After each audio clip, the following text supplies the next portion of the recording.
This is the Cutting Edge and IRFM Day over there next Wednesday. Starting out with some soukous and some African music that are trending in Africa now. We why yell up the people them, to really stand up still with all the things that we are going, all who can stand up, just go and stand up. Because it's not easy to stand up out there right now. Trust me, man. You're trang, you have to stand up. Veins. Yeah, man, we are carry the music up there and carry the music round there, African style. Yes. So we have a little program here line up for you. We want you listening attentively to what we have to offer. Yes, we're going forward to the university, the Cutting Edge University, where we try to bring to your attention different aspects of what history is all about and how it relates to African people. Well, to them say this is Heritage Month. Heritage Month. And because it's Heritage Month, we want to play some situations that Africans find themselves in that I don't know if it's true with us just human why we find ourselves in these predicaments, or it's just we just soft. We just make people take advantage of it all the while. Especially the Arabs and the Europeans take advantage of it. And the mark is so indelible in our consciousness that we don't ever realize we have played out a designed, orchestrated system that is designed to make us feel down and out, to make us feel that we don't have no self-worth and no value. We recognize what took place hundreds of years ago. A whole heap of people don't want to recognize and admit that a lot of the things that are taking place right now, whether in Africa or anywhere African people find themselves, a lot of things that is taking place now is because of what took place earlier on in history and how our demise rise up and next people and the labor, the blood, the sweat and the tears of our people allow our next set of people to rise up and legitimize them cruelty and wickedness to the point now where we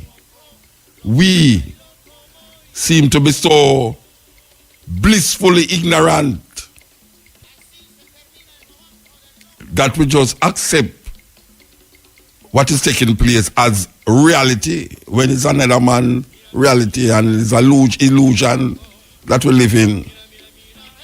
African people are living an illusion. And that illusion is created by their lack of information and understanding of how cultures divert from our consciousness and our awareness of ourselves. We lose that integrity that was able to carry us to this point, because really and truly the logic is that African people wasn't supposed to be there still. With all the things them do to African people, we're not supposed to be there. But we survive. We survived the watery grave of the Atlantic Ocean. We survived the Arab invasion of Africa. We survived all the disease and the drought and the famine and the pestilence and everything. We survived them crucifixion that now we say the thorn become a crown. But we survive all of them things, so we're not supposed to be there now. But guess what now? A whole heap of we are going like say, It's just how we're supposed to there. And don't realize it's out of the cruelty and the wickedness of the Europeans and the Arab invasion. Why we there so now? And we now recognize it that it's not just how we're supposed to there. And we have to wake up to that. We can't live a next man reality. We can't define things according to the logics of the invaders and the enslavers. We have to return to our ancestral legacy and what we is able to create right now for ourselves. And most of we live in an illusion. We are worship a God where we'll never know. All we can do is read about this God in a Bible. And this Jesus will come back and save African people from the same oppression where these people put in. My little brethren says that say, white man, God can't save you from white man oppression. And that's the truth. And we have to realize how we find ourselves embedded in that. Like the man that talk about brainwash, like your brain dirty. And wash your brains and wash out all the Africanness outside. But we not give up. Marcus Garvey tell we, Africa for Africans, those at home and those abroad. And all the people them, we never have nothing good to say about Africa. Watch and see where I go on. Because the white people and China people are run go Africa, you know. And them if them can't run go Africa, then can run come over here up and way. So what we are going to do? What we are going to do when we see we little African sisters them a walk around with China baby in them man? And don't even know if to talk China language. And the black man them are going to stand up there and watch that happen. And maybe go down upon them knee and pray and beg God for forgiveness. Which God? No, God not going to save you from no hurricane.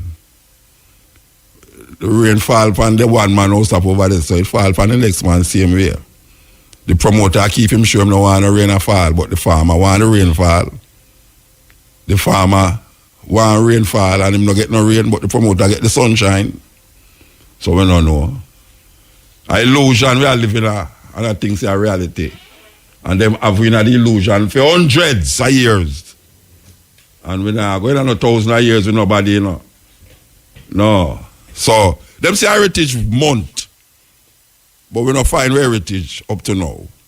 African people are still living in the illusion of European ideas, European standard. That people that do some things now way out of them league. And I go and see the reality that about them different.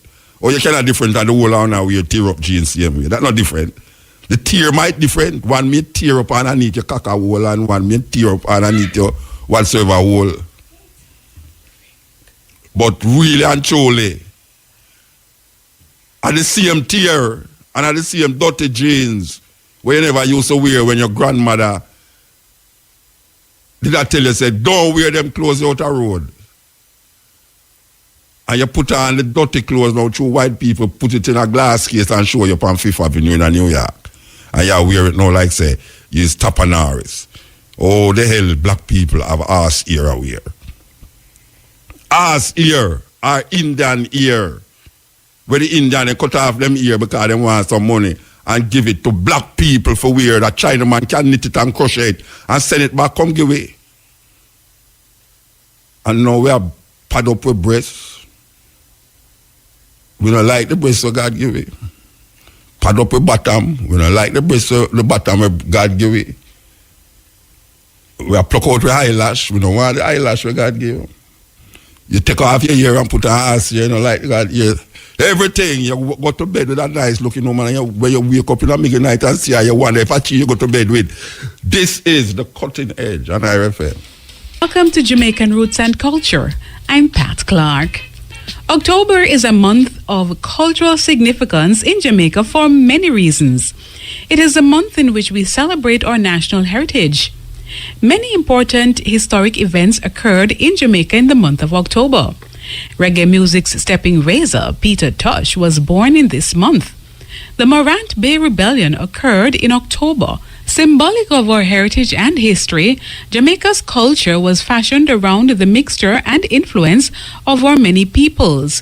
Our motto, "Out of many, one people," perhaps provides a perfect definition and insight into our culture. We boast a rich blend of African, European, Chinese, Indian, and some Middle Eastern cultures. Of course, the early Taino settlers played a pivotal role in our culture as well. Many of our foods today, for example, are prepared similar to the way it was prepared by the early Taino settlers. The concept of jerk, as well as cassava preparations, were inherited from this friendly tribe that inhabited Jamaica prior to the arrival of Columbus. The name Jamaica came directly from the Tainos, who called the island Jamaica, meaning the land of wood and water. The areas of dance, music, folklore, religion, and language have benefited tremendously from the amalgamation of our cultures. The Jamaican Cultural Development Commission organizes the cultural activities of the island. They also host several yearly competitions in the arts. During our annual independence celebrations, displays and exhibitions in these areas form part of it. The Jamaican art movement goes back to the early part of the century. Today, many Jamaican artists are internationally acclaimed. Among these are the late Edna Manley, who emerged as a visionary mother of art in Jamaica. We cannot speak objectively of Jamaica's culture, however, without mentioning famous names such as Louise Bennett, Basil Walters, Cecil Baugh, Robert Nesta Marley, Usain Bolt, and Rex Nettleford, all of whom have made significant impact on the Jamaican culture. There's no doubt that one of the best known aspects of our culture is the music. Why is it so prolific? Come with me for a poetic depiction of the Jamaican music, its history, and how it all began. It is the heartbeat of our people, the rhythm of our land. Our music is our culture. Here is how it all began.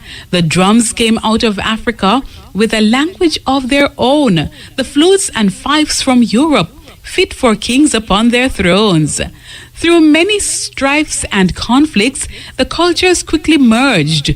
For pleasant entertainment, peasants and gentry would converge to see the dancing women doing the quadrille, musicians in high spirits giving everyone a thrill. The instruments transitioned with the passage of Father Time. Quadrille transformed to mento, the jolly boys' music of modern times.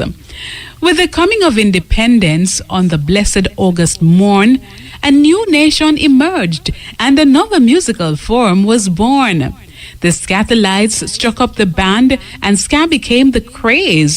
The energetic music had your dancing feet amazed. As forward on Jamaicans marched, everyone was getting ready. The time had come for our people to stand firm and do the rock steady. Reggae was rebel music. Bob Marley sang Natty Dread. Get up and stand up for your rights. Don't let the system get on top of your head. A music with a message urging us all to unite, to defend one another, to stand up and live right. One love, one heart. Let's get together, dance to reggae music, and feel all right. And now, to end the Jamaican roots and culture, here's our famous quotation from the Black diaspora. You never miss the water till the well run dry. The words of Robert Nesta Marley. For Jamaican Roots and Culture, I'm Pat Clark. Insight into heritage as we celebrate this month as Heritage Month. We see we're going at the parliament yesterday, first, where there was having them was voting to make our heroes, national heroes, exonerated from their criminal records, where Marcus Garvey, Paul Bogle, Sam Sharp, George William Garden, Taki, even though not a national hero yet, but we can see where they will make him a national hero. But in the house yesterday, they without any opposition to the idea that these people who fought for our liberation and freedom and was listed by the colonial masters as criminals, we who come in this time must recognize and must move those records, because there's other things that need to be removed too, you know. Yeah, there's other things that need to be removed to what those people in that same house uphold. But the step right now is that the criminal records of these people and those those who associated with them has been lawfully legitimized, lawfully removed from the books. That Marcus Garvey, Paul Bogle, Sam Sharp, William Garden, and Taki is no longer in the books as criminals because they were fighting for their freedom, and all the people them that associated with them, including the woman who threw the first stone in a Morant Bay. She is now, and she will be recognized in the annals of history, because when we see that as this rewriting the history, that is what we see. That move yesterday in Parliament was to rewrite history. Because there's enough things, much enough things need to be rewritten that we as African people can come out of this illusion that we find ourselves in now. The illusion. That's why we can't come off of this idea that a man who is not a citizen of Jamaica because of some British law that govern the English-speaking Caribbean. In other words, Cameron can come here and spend 1 year and run in an election. You didn't know that, Sanjay? You man know that? Mm-hmm. Yeah, man. A Commonwealth citizen from any Commonwealth country, if you're in Jamaica for over a year and you're over 21, you are legitimately able to hold office in government. That is what the Commonwealth is all about. So, if Prince Philip come here and spend 1 year, and him is over 21, and him decides I'm going to run in as representative for any constituency, him can do it. Can you imagine that? Mm-hmm. You do have to be a citizen of Jamaica, as we can plainly see playing out now in the politics of Jamaica. You do have to be a citizen. Your mother do have to be a Jamaican. Your father do have to be a Jamaican. All you have to do is born in Australia. If you're born in Australia, you're part of the Commonwealth. So you can come here and spend 1 year, 20 years, 30 years, and not be a citizen of Jamaica, but end up being the Prime Minister.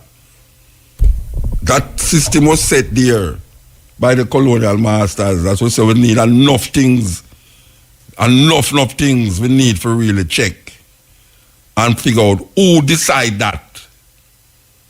Who decide those things. So now we say a move was made and we feel good about it. I don't care what nobody wants to say. I am feeling good. that these men who fought is legitimately free from that criminal dregs that was placed on them over the years. And even though we know that it make no difference, it don't make no difference. I mean, it don't make no difference a cup of tea or how much the price of gas. But there's some things that we have to do to wipe with some scars that was placed on us. Wipe it away, clean the slate. So as not to make these people feel that we don't have no guts. And it takes years to reach us all, this level here. Just like how it takes years to reach part the ganja reach. Just like how it takes years for somebody come and say they're going to have a reggae radio station. I live in an age where reggae was not allowed to play on Sundays on the radio. Imagine that. Everything what we do as African people seem to not legitimate. You hear the thing where a whole heap of artists sing against Obia? Because we grew up in our society, we say, voodoo and Obia is not something that we should attract. So here what we do now. They make it illegal. Illegal, you know. Yet them bring now. You see, Indian people are advertised. If you want good wealth and health and this and that, just contact them. And them are legitimately advertise it on television. You know, nobody has said nothing about it. Little advertisement, you say, much good camera, don't trash, whatsoever name them want to call themselves. Them are advertise if you want health, if you want wealth, energy, this, that, contact them in our crossroad or whatsoever. And the other man feel it. So most of it, because we're so inculcated in the European thinking and the Bible thinking, that when we hear about voodoo and Obia and Yoruba and Akan and Ghana and tradition and things there, we look down upon it. When we see a hank, we see a devil symbol. When we see the eye of Horus, we see a devil symbol. All of these things is African things, and everything where is African symbols is deemed not good in the Christian mentality. So Christian people look down upon Africa more than any other group of people. Most Jamaican people, certain African things, if you come to them with it, most Christian people in Africa don't look down upon them African traditions, African heritage. So when you hear a man talk about Obia in a joint, you say, Obia man, you got Obia man, this and that. Yes, what? If you check in the consciousness of Jamaican people, even though most of the ones them will go to church, all them old people like me will go to church. Anytime the pastor can't help them, Obia man, them gone. Obia man, them gone. If them in a problem with their husband and a problem with their wife, and go to pass, and a pastor tell him, so, well, you know, you must sit and pray. And every night and go home and pray, and the thing I get worse and more. They run God, Obia man. So we have that in a way where them can't get out. We is African, not because we're born in Africa, but because Africa born in a way, and there's something that them can't come out, but them have to beat it out away and make it unlawful that you get punishment if you keep doing it. So they make some away who fight for liberation and kill some of them say we are criminal. But how is it that them come here so and go in Africa, go take out people out of them land, bring them on here so, torture them, kill them, murder them, rape them, all that of thing, but them are not criminal. Look at a man like Henry Morgan. Henry Morgan was a big criminal. He was a pirate for the England, for the British throne, the British monarchy. Them all up French boat friendship and all them ship upon the seas and murder people and take with them things and carry to Port Royal in a Jamaica. We could talk about that. We could talk about Jamaican heritage then. I don't know Jamaica have heritage, but we could talk about the heritage. Henry Morgan was knighted Sir Henry Morgan. Morgan Harbour was named after Henry Morgan. Morgan was a pirate. Rob, rape, kill, murder, plunder the seas, the Caribbean seas. And bring some of them welcome, store it up in a Jamaica, in a Port Royal, and was eventually become the governor. He eventually became a governor in a Jamaica. The man was not Jamaican citizen, but they was legitimate. They were protected by the king and queen and the crown of England. And then the English devised methods and means and ways of maintaining them power here without being here for themselves. So a lot of the things them that you hear them revise, the so-called founding fathers of Jamaica will sit down and legitimize certain things in the Constitution.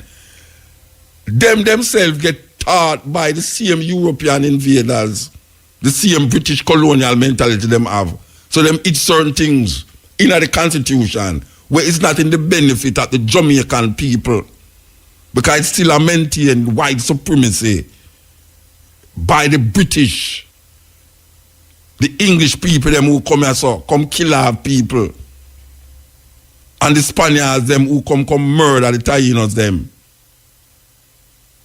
and all of the things them where we carry with we in our consciousness, because we never come here with nothing.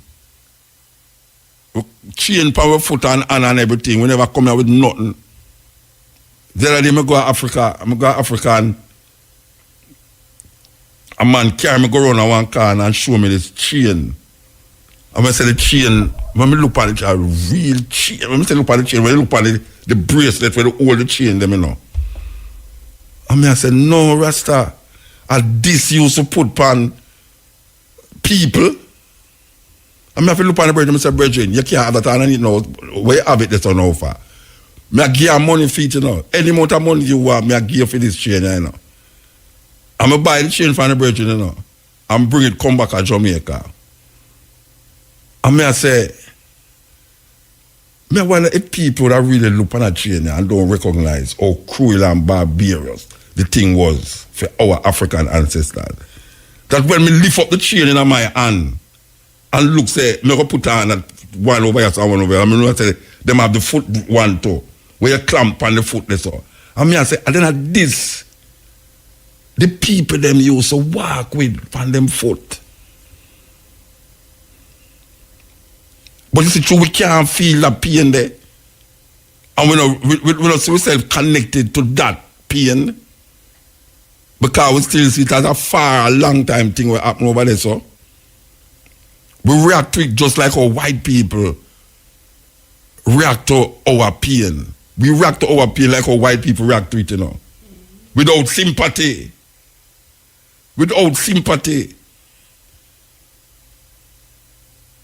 So we come here so now, as African people, and we hear about Marcus Garvey and the work that Marcus Garvey do over the years. For help, just for help. To make African people wake up and understand themselves, confident in themselves, do for themselves. And white people lock him up. And him over here, so, and because him get up in the things and say, boy, the judge them should have get locked up too. To that effect. Them put him in a prison in a Jamaica. Right away, this man who was fighting for the liberation, you know, he was already a deportee. Them deport him here to Jamaica. And him get locked up in a Jamaica too. Spanish Town prison, lock him up, criminalize him. Paul Bogle, who a fight for equality and justice, him get hung because him couldn't take it no more. All the things that women do, them now listen to him. So he was forced to take another move. Ironically, sit down in the parliament and hear these guys attack. So we must follow the footsteps of these people. I mean, I say, them would like we follow the footsteps of those people. So I don't know what them I say. When me hear the man get up and I say, for instance, like Taki, you know, we must now look at the work that Taki did and how Taki stood up and fought a revolution and a struggle for make we be who we is today. We need some young people to be like Sam Sharp and be like Taki. I mean, I say, you know, you better sit down and shut your mouth. Because that me I say in my mind, because I say, you can't talk in a public gallery. I say, you sit up then I say that you really want some youth rise up like Taki. I'm mad. But it's just words, because them can't just say that. So now we reach a stage now where these men is not recognized as criminal. We have to tell the children. We have to tell the people them who never interested that you have to bring some form of dignity to the rebellious and the rebellion. Bring some form of dignity to our ancestors who shed blood, sweat and tears. That we can still there, because we wasn't supposed to be here. We wasn't supposed to be here after so much years of what them put with through. We wasn't supposed to be here, but we are here. We are here and we'll be here. All year them talk about bottomless pit and them fool about this and that, you go born on 1,000 years and we're going to go still there. We're going still to be here. As long as the earth can hold human beings, African people will always be here. Because Haile Selassie said that long time. You hear what him say? Him say, Africa Armageddon has passed. Africa Armageddon has passed. So there's nothing that they can do now. No amount of vaccination, no amount of mosquito, no amount of poison food, no amount of wars going to eliminate African people off of the planet. Because we survived thousands of years of craziness and we're still there. And we're going to continue to be here. This is the cutting edge. Very interesting because Rastafari is the epitome of what you call perseverance in a Jamaica. No group of people in Jamaica has gone through and been through what the Rastafari community have been through. And if we're still there, a lobby, we're still there, a push forward our consciousness, ideas as it relates to African liberation and African redemption. We're still there, I push it. With all the fight, the battering and the bruising. We're still there. Can't get way out of the race. And there's so much things that we have persevered through and above. When we talk about Emancipation Day, them take it off because them give it Independence Day and I talk about we independent and we had say, but why we shouldn't have Emancipation Day? It was the Rastafari movement that push it and lobby it. A whole lot of people don't know that. The reason why you have an Emancipation Day on the 1st of August is Rastafari make that come back this up. Put that this up. The reason why we say ganja is now something of a multi-million commodity and supposed to be helping the economy of Jamaica whensoever and whatsoever, whensoever that time that happened. It's Rasta. All the things them we say Rasta go through for ganja. The mandatory 18 months that was placed on the where you find them catch you with ganja, mandatory. It was because from them time that the Coral Garden, it was placed there that even a little seed, bust a man to catch you with, and them friend them, 18 months imprisonment, even a seed. And now we hear them say, you can walk with 2 ounces and no feel no way. You can plant 5 plants in your yard and no feel no way. With the persistence of the Rastafari brethren and sisters them over the years, where we couldn't walk on the road with no locks. The common, normal Jamaican hold on Rasta and cut off them locks. Dirty Rasta. Put them head, them put cow dung in them head and make it stay so. Not well groomed. Now we see a different level of consciousness reach the people them. But all the little girls them and the big girls them and the cougars and the jaguars them want to play up in the Rastaman locks like Delilah. But you know, no man now get me drunk and play the violence, you know. You think so me a Samson. Samson was an idiot, brother. Me now make no man play the violence, get me drunk. More I don't want a boom. Give me boom and blow up my head. That not gonna work. But we say the culture and what Rastafari has shaped, what them call the African culture dynamics that has been shaped in the so-called Caribbean by the Rastafari Aboriginal system that is spread all over the Caribbean is the only thing that connect the Caribbean. And you're not going to find a tune there. I'm going to find a tune there. Stalin singing it, you know, Caribbean. I'm going to find a tune a little more. But after all the carry come and carry go argument and all the things them are supposed to connect the Caribbean people them. Rastafari is the thread in the connection with the Caribbean people. Anywhere you're going to the Caribbean, one thing we know, and when I ask someone that we have to do no survey about it, the Rastafari thread link all of the Caribbean island them. But we continue, we persevere, we go through as part of the cultural expression, the heritage we are talking about, because this is Heritage Month, and how Rastafari help to shape the identity, the African identity in the Caribbean. Rastafari help to shape.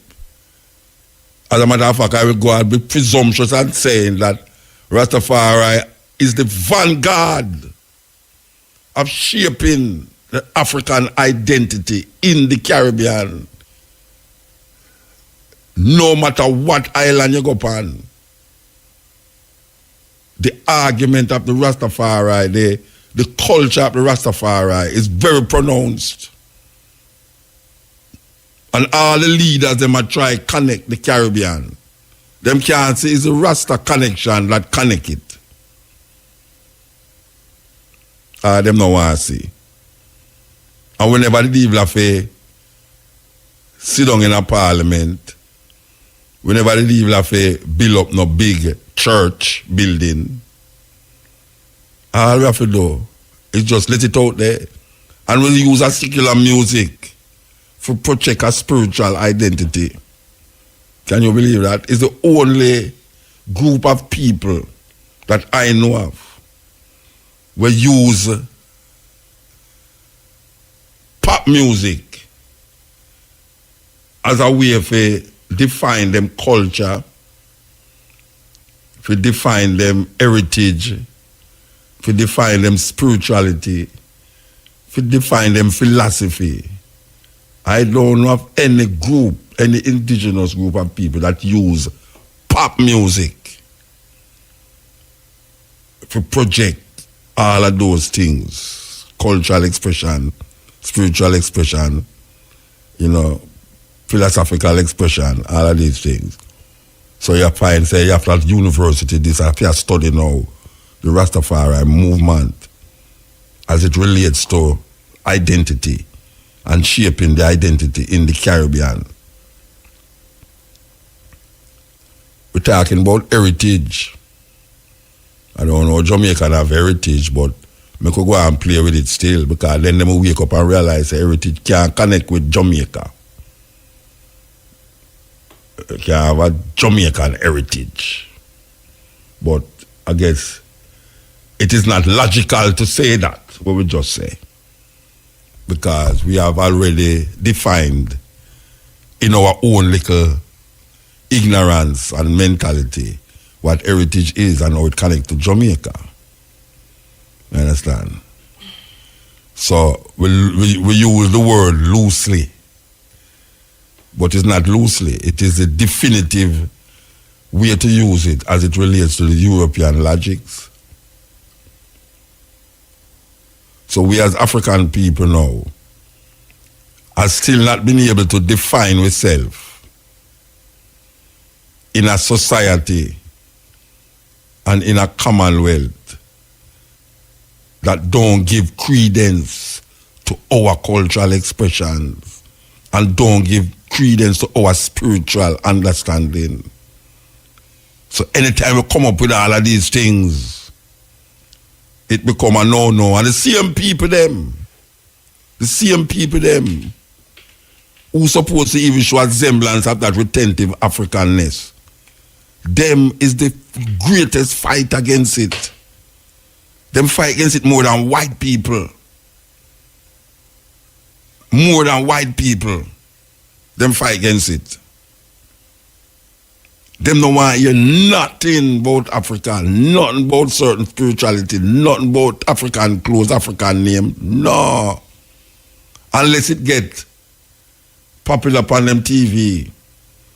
I talked to my brother the other day and them go buy clothes and sell, and them I said, why the ladies, them go for the Indian clothes them now, I say, see them now.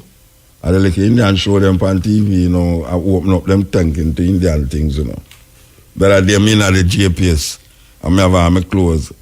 A woman something on the line, I said, tell me something, you come from Africa? I say, why you ask me? I say, are you clothes? I look upon because I see them weird on TV. So say the little African soap opera them where I come on TV, I kind of open up them thinking, even though that is not the Africa where we know still, but at least, because the other day I show up, I South Africa, I take some picture from my hotel room. I take the picture of them, I come back to Jamaica with I show a certain one. Them I say, Africa that? I never know, so them have all them high building in Africa. Highway, we the highway that?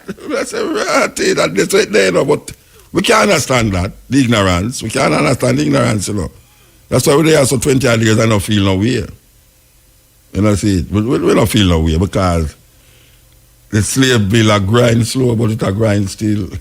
Can't to me little virgin named Damien. Slave bill a grind slow, but it's still a grind. But we continue the journey still. We continue the journey. We continue the journey because we're going to play this. Listen carefully.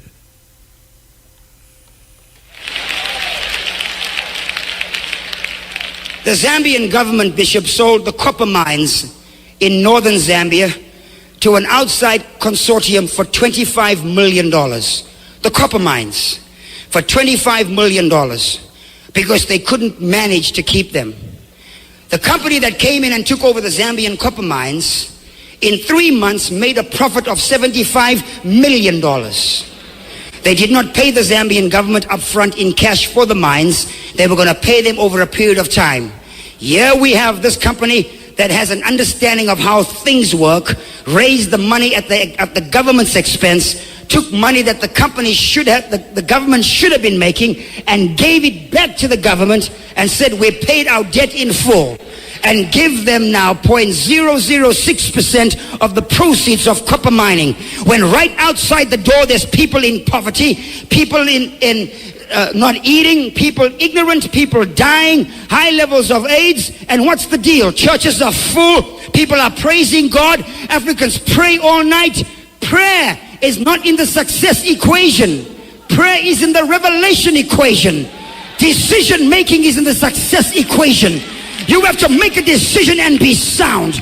We have to be disciplined and make sure we go and get what God has called us to get. You can be full of the Holy Ghost, but you can still be ignorant. But as for me and my house, I will get understanding.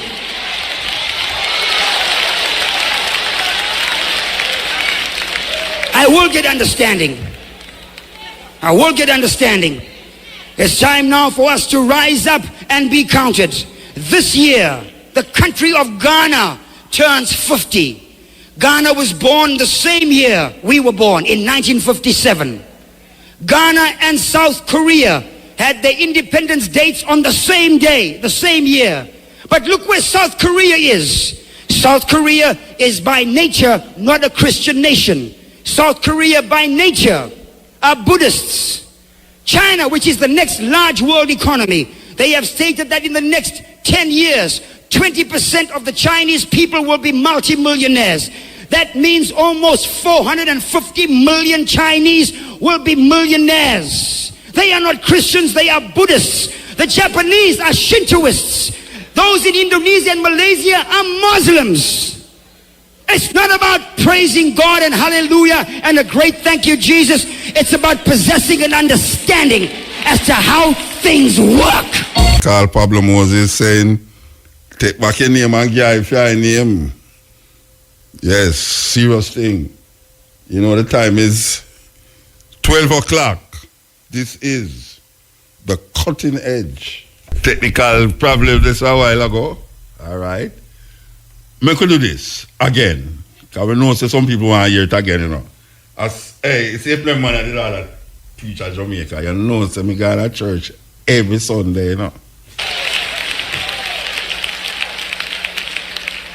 The Zambian government, Bishop, sold the copper mines in northern Zambia to an outside consortium for $25 million. The copper mines for $25 million because they couldn't manage to keep them. The company that came in and took over the Zambian copper mines in 3 months made a profit of $75 million. They did not pay the Zambian government upfront in cash for the mines. They were going to pay them over a period of time. Here we have this company that has an understanding of how things work, raised the money at the government's expense, took money that the company should have, the government should have been making, and gave it back to the government and said, we paid our debt in full, and give them now 0.006% of the proceeds of copper mining, when right outside the door there's people in poverty, people in not eating, people ignorant, people dying, high levels of AIDS. And what's the deal? Churches are full, people are praising God, Africans pray all night. Prayer is not in the success equation. Prayer is in the revelation equation. Decision making is in the success equation. You have to make a decision and be sound. We have to be disciplined and make sure we go and get what God has called us to get. You can be full of the Holy Ghost, but you can still be ignorant. But as for me and my house, I will get understanding.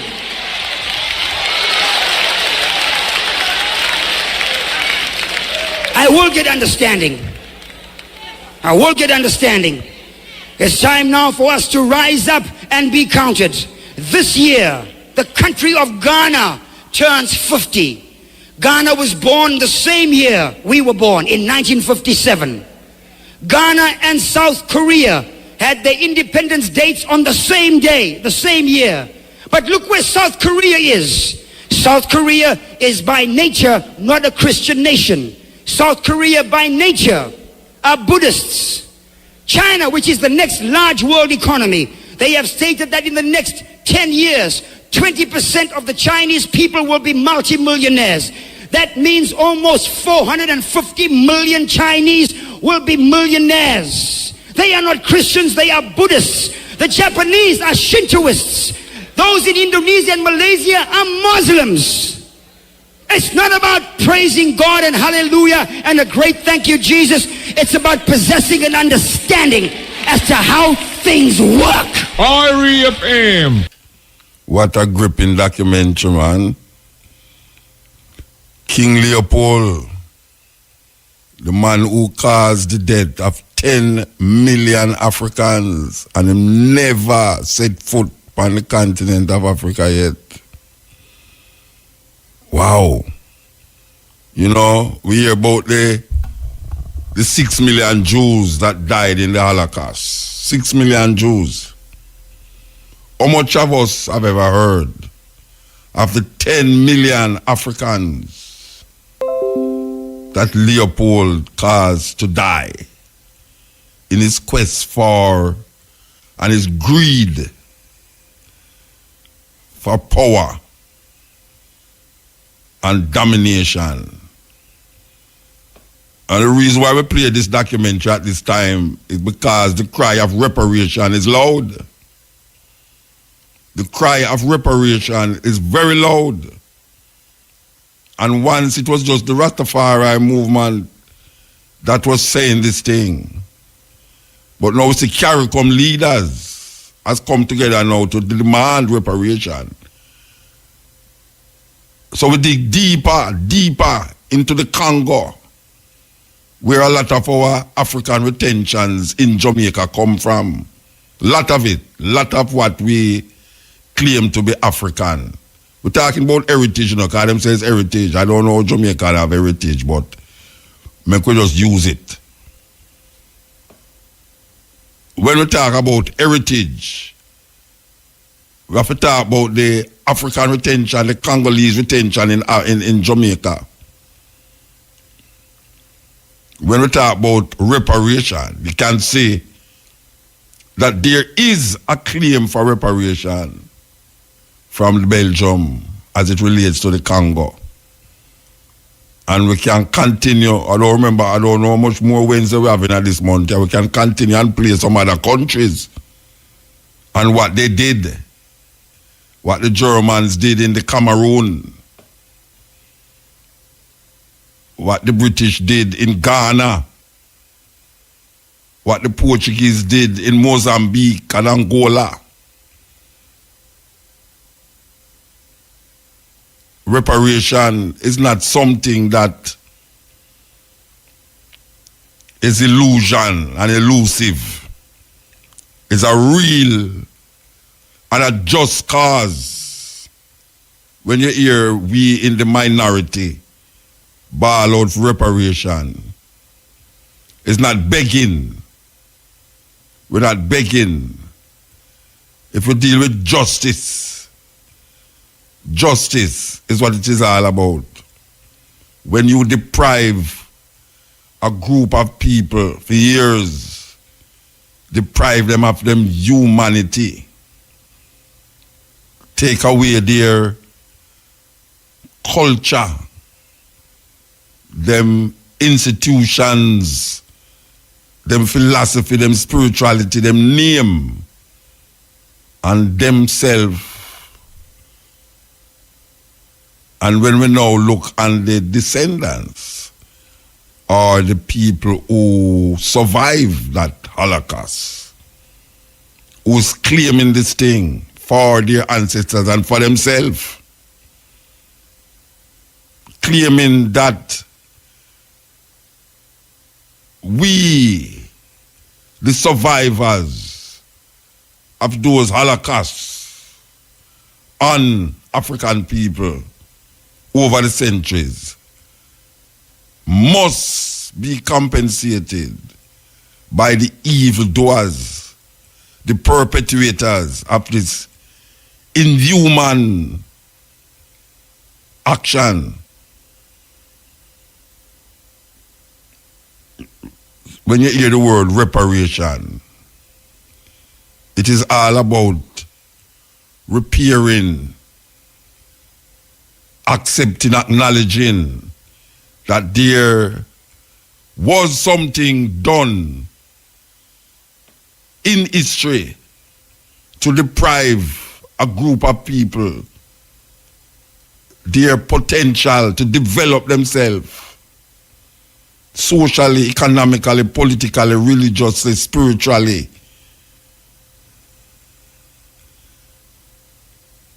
They were deprived of that. And when some so-called sympathetic whites realized that they were duped, just like the Africans were duped, into believing that what Leopold was doing was something of significance and interest to the European continent, when them really realized it was too late. Too late. 10 million people, Africans.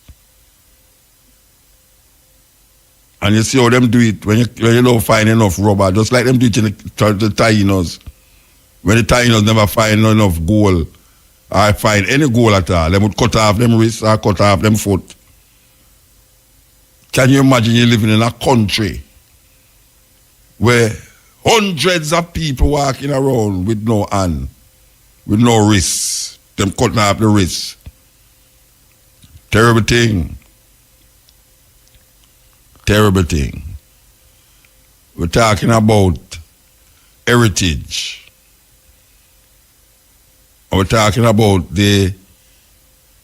even though Africa is a continent with many different states, we recognize that there's something that was done to African people, not as states, but because you're an African, not because you're a Nigerian or you're a Ghanaian or you're a Cameroon or from where you come from, because we were African people who was not seen as human beings, to be treated like human beings. So, the Bible says that when a slave work and him getting in age and him work over a certain period of time, and this is the Bible we're talking about, where the Christians hold to what white people hold fast to. The Bible says that when a slave has worked for over a period of time, and when he is released from the slavery condition that he was in, the owner of the slave must compensate the slave. Must compensate the slave. This is one of the prerequisites of what we call reparation after a period of slavery. The Bible said that. So, them never see that part. Because in a film Bible, the law states that slaves must be compensated for the work that they did after they are freed from that slavery. So how come people are going like say, when we are talking about we want this from people for this and this and that, and true we lazy and we work 400 years and never get no pay, and you say we're lazy? Is the conditions in what that we were working under why we get scared now and don't want to work? The conditions that we were working under, not getting no pay and not being human, We ask a question. If the Bible says that slaves, after serving slavery, must be compensated, why is it that when we say, after 400 years of brutality against African people, reparation is a just cause? A just cause. We're talking about reparation. Reparation for we who survive that Holocaust. And they speak about 6 million Jews. We're talking about in Belgium, thinking in the Congo, we're talking about 10 million just in the Congo alone. We don't even mention the millions who died in the movement of Africans from the west coast of Africa to this part of the earth. We don't talk about the guy when named Cecil Rhodes in Zambia, sorry, not Zambia, Zimbabwe. Cecil Rhodes. These Europeans who went into Africa to civilize and Christianize the Africans. This is what they did to our ancestors, and the remnant and residue of what they did still linger up to this day. And if you don't believe me, listen to me talk and you'll realize it linger, because if it never linger, wouldn't even need a program like this. Wouldn't need a program like this. After 20 odd years, if things was as though it's supposed to be, wouldn't need this program. This program would be just not necessary, but very necessary, because African people need to wake up and stop make people wash them brain. Look how long we're there and them still a wash for brain. This is the cutting edge on RFM. Yeah. What? Yeah, I say I'm calling from England. Yeah, man, yeah, man. All right, brilliant. What it is, I noticed you was talking about reparations, right? Reparation, yes. And yeah, we have a lot of debates in England, you know, about reparations and what could be done. And what I've noticed, yeah, and my opinion is, in order for us as a people to get reparations, we have to have some form of power. We have to gain some form of power. You see, like the Jews and India and them have money. Yeah, so when they bail out reparations, they want compensation for anything, they get listened to. But as far as the other people see us, the people that are oppressing us, they see us as nothing. So when we are about Brethren, the mama in Kenya get reparation about 2 or 3 years ago from the British. From who? Who gave them reparations? The mama. You ever hear about the mama? I've heard of the mama. Yeah. From Kenya, who fought against the British occupation of Kenya.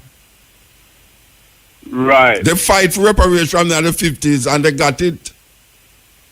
And they got it. So they've been fighting from the 50s and they got it 2 years ago.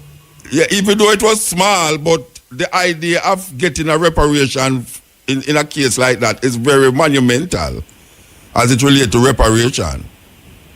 Right. And you know, there's some law that they passed, isn't it? There's a law, I forget what the law is, like a human blah, blah, blah. I think in slavery, when slavery was going on 400 years ago, there wasn't a law put in place for the rights of humans. And I think there's a law. The reason, from what I've heard, yeah, anytime we try to go to court in regards to reparations, they talk about this particular law.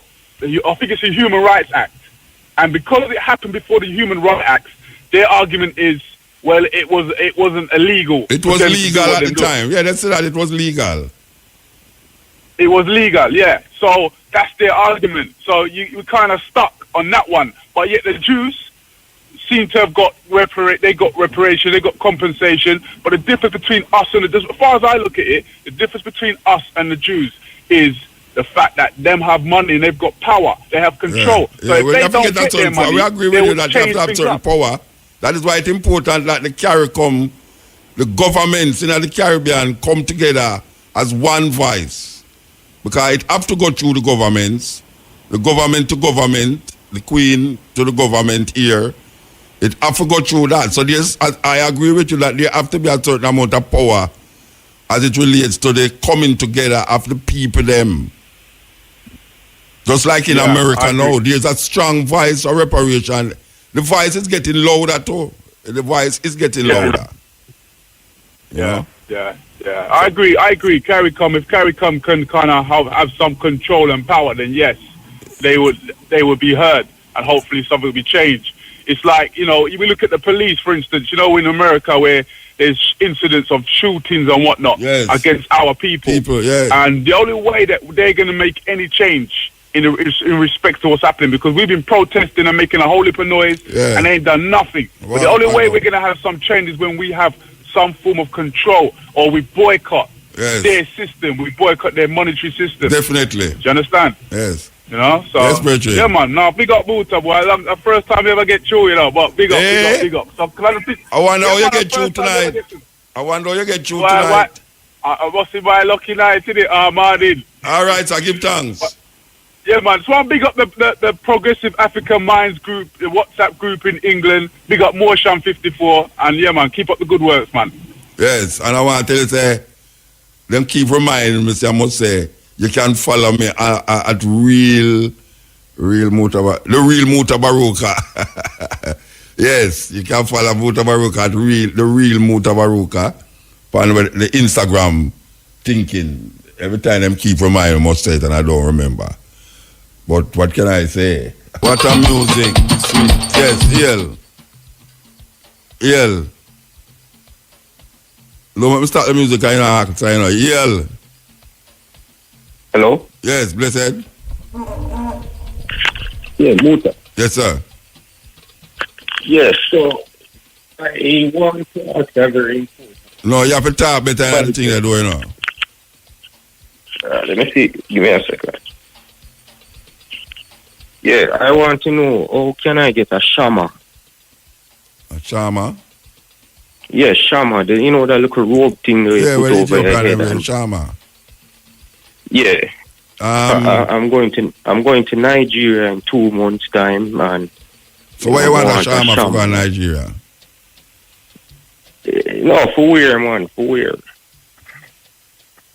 All right, tell me what you call shama. Let me see if I the same thing I talk about. Is a Rasta brother give me an idea about me that ask him there's something where you normally wear, like there's something where you put over your head and okay, like all right, yeah. Now what me I say, why you want to wear a shama to Nigeria? Oh, I mean, so just a clothing, you know, so I figure that, you know, unique. All right, I can tell you why you can't get it now. You have quite a couple of ones. You know the brethren name, I don't know if import I said it, but you have some ones that, all right, you see I Nation, you ever hear about I Nation? No, you know, so Florida, my day. Oh, sorry about that. Which part of Florida you there? Fort Lauderdale. I went to this place you have some reggae culture. Just ask the brethren. Ask the brethren. Them have some whole heap of culture shop in them area there, you know.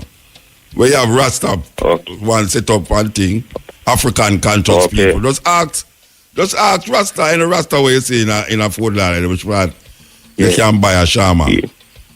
See, just ask. Where you going to Nigeria for? Another important. Hello? Where you going to Nigeria for?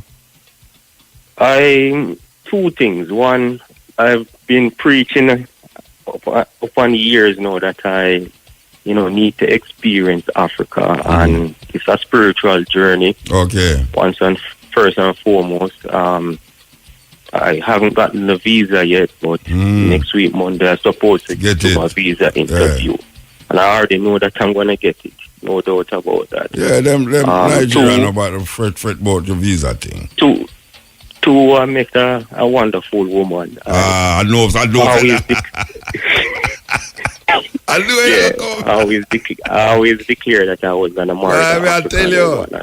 I knew I don't gonna reach it, so you know. Believe you me, I tell myself, I bet you all like a nice big little lady I carry want him come down there. That's beautiful, man. Yeah, it's a nice African woman. Well, We've been communicating steadily now for the past month and a half. Wow. You know. I should win you that you can travel thousands of miles to go look for her. She win your heart so much now that you have to travel thousands of miles. Yeah.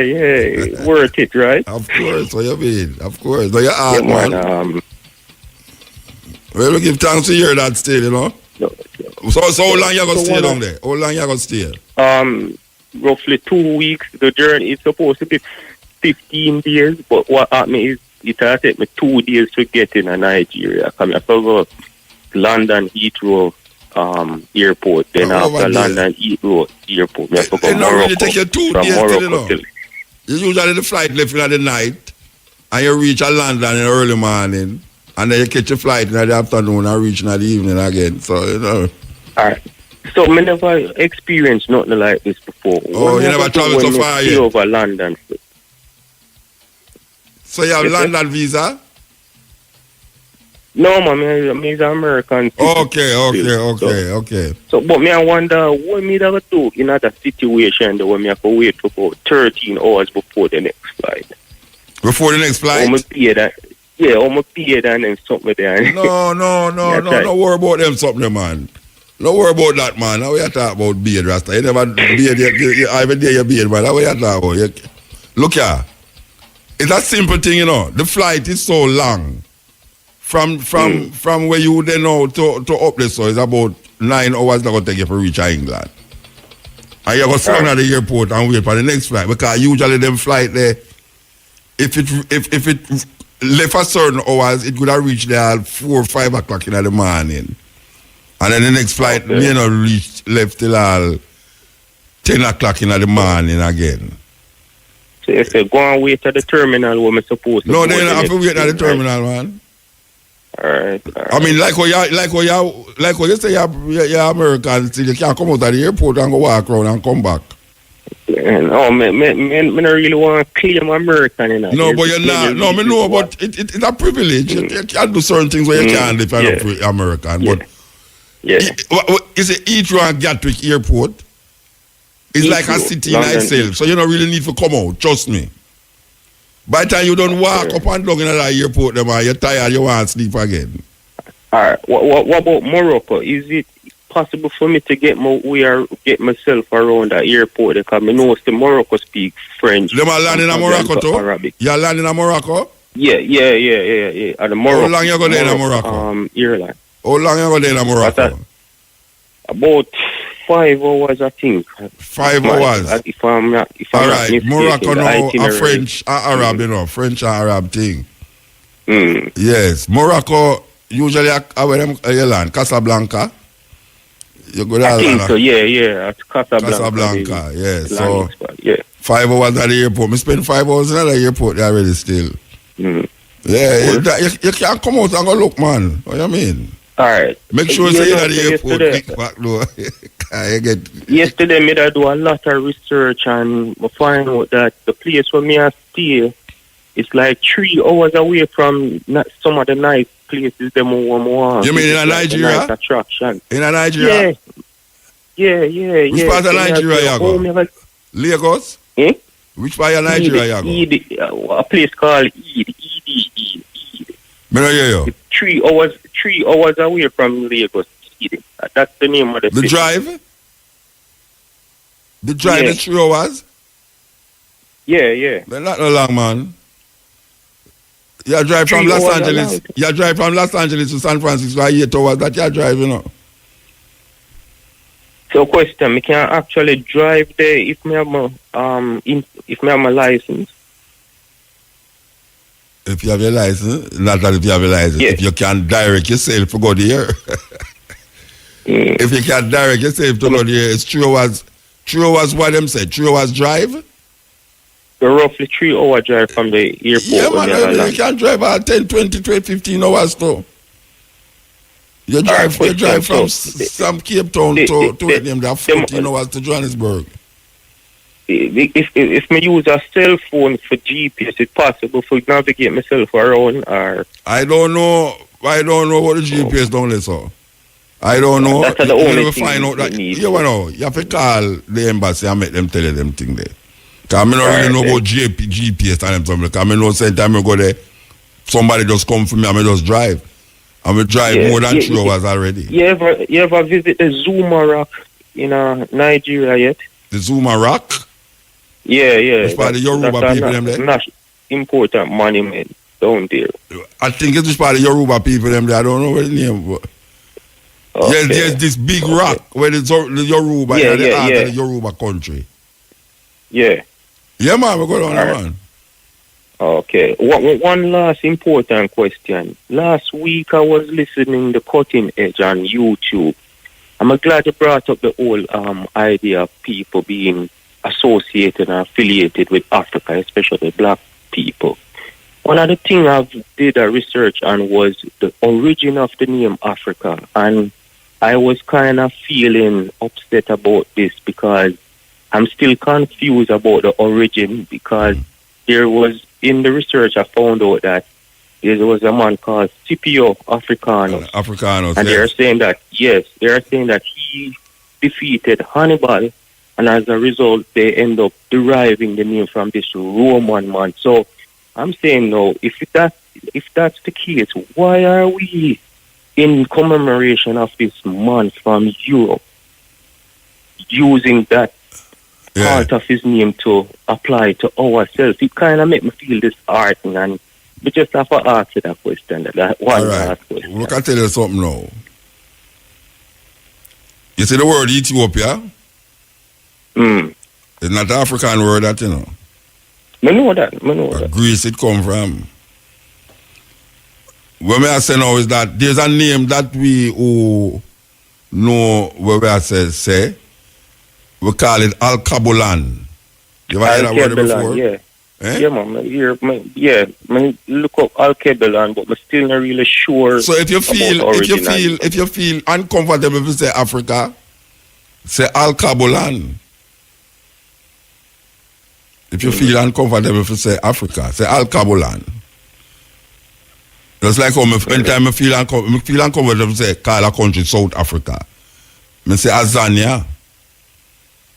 And if you feel uncomfortable if you say Egypt, you say Kemet.